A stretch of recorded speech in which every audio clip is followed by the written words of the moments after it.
Let's be honest, an average Indian loves buying a house, so this video is a no-brainer. After all, as of 2023 March, 50.7% of assets owned by an average Indian household were in properties.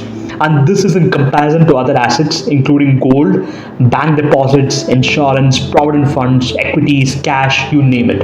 Most people had exposure to real estate. And of course, the Indian real estate market will be worth as much as $1 trillion by 2030.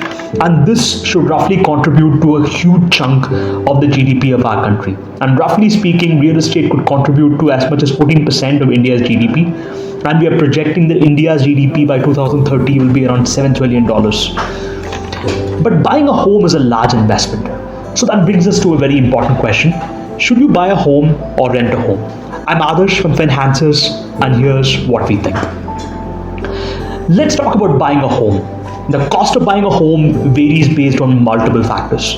It depends on the city, the locality, whether if it's an apartment or independent house, the dimensions, and the developments expected around the area. Now let's start by talking about renting a home.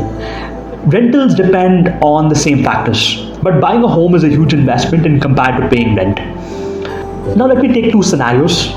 Let's say I want to buy an independent house and I'm 30 years old and it's expected to cost me around 1.2 crores.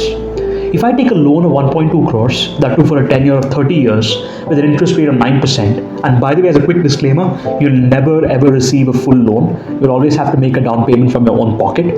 But for the sake of example, let's say we do get that 1.2 crore loan for a tenure of 30 years with an interest rate of 9%. My loan EMI would roughly be around 96,555 rupees per month to begin with. And of course, the loan EMI is calculated on the outstanding balance as given in this table. And in other words, it is calculated on the balance principal I have left to pay. So over time, the outstanding balance will reduce. As a result, the interest that I pay will also reduce. Over a 30-year period, I would have paid the following. I would have paid around 2 crore 27 lakh 59,697 rupees in interest. And my overall payments would be 3 crore 47 lakh 59,697 rupees, including the principal. Now let's keep these figures in mind when we talk about renting a home. Assume that you pay rent of around 20,000 rupees per month, and that roughly translates to a yield of around 2%. And I'm talking about the rental yield. The rental yield is nothing but the rental for the entire year divided by the property value. And of course, your rental won't remain the same every year. Let's assume a 5% increment in your rental every year. And assuming that I'm expected to live till the age of 80, I would have paid a total rent of 5 crore 35 lakh 95,427. Now let's put this in a table and compare both renting a home vis-a-vis buying a home. Say in case if I'm buying a home at the age of 30 and the area that I'm looking for is 1,200 rupees per square feet, and let's say I'm looking at a cost of 1 crore 20 lakh rupees, and I'm looking at an interest rate of 9%. As I said, 96,555 rupees per month is what I have to pay in terms of loan EMIs. And at the age of 80, by the age of 80, I would have paid a total interest of 2 crore 27 lakh 59,697 rupees. As opposed to renting a home, in this context, I only pay, or rather I pay more in this situation because I pay 5 crore 35 lakh 95,427 because I pay rentals till the age of 80. On the other hand, when I buy a home, I only pay loan EMIs till the age of 60 because I'm 30 today and my tenure is 30 years. Of course, my rentals will also keep going up. And on top of that, you also have your maintenance cost. So I assume the maintenance cost. So while keeping those factors in mind, the net cost of owning a home is 2 crore 90 lakh 90,380 at the end of your lifetime, as opposed to renting a home, which will cost you as much as 5 crore 99 lakh 26,110 rupees. So it's easy, right? It's easy. Let's buy a home. But no, we're not done yet. We have not spoken about a very important thing. We have not spoken about the net return on buying or renting a home. Because when you buy a home, obviously, I'm technically spending more because my EMI will be 96,555. On the other hand, when I rent, I only pay 20,000 rupees per month. And that technically means I'm spending 76,555 rupees lower for the next 30 years of my life. So let's say I deploy this excess money that I have when I rent into mutual funds. If my property appreciates at a higher rate than my mutual funds, then it will be suggested to go ahead and buy a home. While on the other hand, if my mutual funds do better than the property appreciation, then mutual funds are better. But of course, let me put this in the let's put this in the form of visual so that we understand better. That is the difference between buying a home vis-a-vis renting a home.